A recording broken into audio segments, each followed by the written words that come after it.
كارت انذار اصفر وكارت طرد احمر، والجديد بقى كارت اخضر.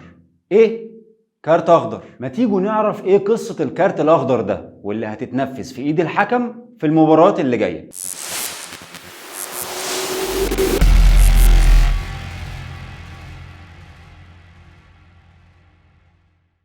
تطور جديد في اللعبة الشهيرة وهي كرة القدم، واللي بيتابعها وبيهتم بيها كتير من الجمهور في كل دول العالم. كلنا في المباريات بنتفرج على الحكم وهو بيرفع في الانذار الكارت الاصفر وفي الطرد الكارت الاحمر، لكن الجديد بقى هتشوفه في الفترة اللي جاية بكارت جديد وحكم جديد في مباريات كرة القدم، وهو الكارت الاخضر. طب ايه هو الكارت الاخضر وايه معناه في كرة القدم؟ الاتحاد الايطالي في العقد الماضي استحدث كارت جديد وهو الكارت الاخضر، وكان بياخدوا اللاعب اللي بيتبع القواعد الصحيحة خلال المباراة واللي بيتمتعوا بالروح الرياضية اثناء المباراة في لعبة فيها منافسة كأنهم في خناقة. المهم يعني الموضوع ده ما استمرش كتير وبطلوا يستخدموا الكارت اللي باللون ده عشان يفاجئنا الاتحاد التشريعي لقوانين كرة القدم IFAB. وبالمناسبة الاتحاد ده هو اللي بيتحكم في كل حاجة تخص كرة القدم، مش الفيفا زي ما كتير من الناس معتقدين. اتحاد IFAB ده بقى وافق على إضافة كارت جديد في قانون العقوبات، وهو الكارت الأخضر في المباريات خلال نوفمبر 2023. طب الكارت الأخضر ده هيستخدموه في عقاب شكله إيه؟ من المفترض إن الكارت الأخضر ده بيعاقب اللاعب إنه يطرد من المباراة لفترة معينة وبعد كده يرجع تاني،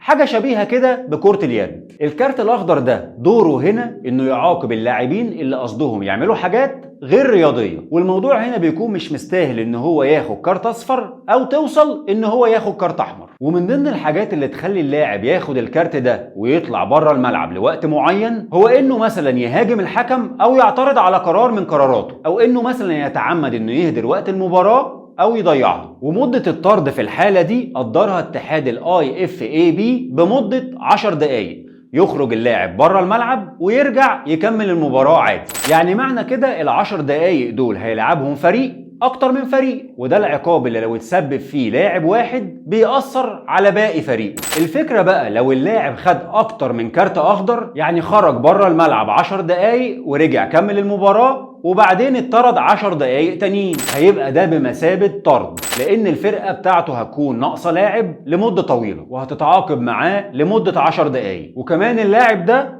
مش هينزل، وفي الحالة دي هيتم استبداله بلاعب تاني غيره. طب انت عارف ان القانون ده بيتطبق كمان على حارس المرمى؟ اللي هيحصل بقى ان لاعب عادي من الفريق هيقف بدال حارس المرمى المطرود 10 دقايق لحد ما حارس المرمى يرجع تاني، وده طبعا عقاب قاسي جدا، لان كده طبعا فرقتك بتلعب من غير حارس مرمى محترف. المصيبة هنا بقى ان حارس المرمى لما يرجع تاني هينزل لاعب مش حارس لحد ما الحكم يصفر ويوقف المباراة لأي سبب، ويقدر بقى ساعتها حارس المرمى يرجع تاني يقف مكانه. طب ايه السبب اللي بيحصل والتغيرات الجذرية في كرة القدم؟ السبب هو الملل في المباريات، واللي صعب تلاقي فيه فرقتين بيتنافسوا بروح رياضية وعشان يحققوا المتعة للمشاهدين اللي بيتابعوهم من كل دول العالم. والسبب في الملل ده هي ان المباريات بقت كتير جدا، وكمان قلة المهارات. يعني صعب جدا نشوف نجوم جديدة للعبة،